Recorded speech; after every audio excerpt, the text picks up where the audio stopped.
Error handling is an important part of programming, as it allows you to anticipate and handle errors that may occur during the execution of your program.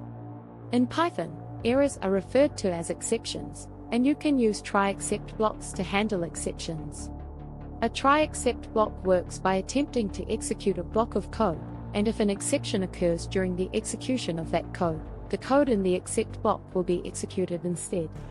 Here's an example of a try-except block. Python copy code.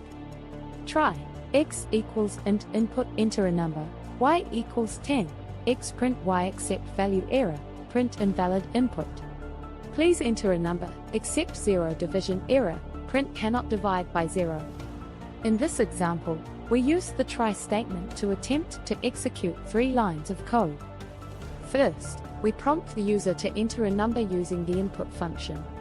Then, we convert the user's input to an integer using the int function. Finally, we divide the number 10 by the user's input and print the result.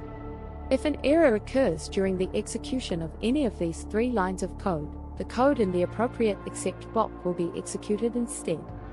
In this case, we have 2 except blocks, one for a value error, which will occur if the user enters the non-numeric input, and one for a 0 division error, which will occur if the user enters the number 0. There are many other types of exceptions that you can handle in Python, including type error, name error, and more. You can also use a finally block to execute code that should always be run, regardless of whether an exception occurs. Here's an example of a try-except finally block. Python copy code.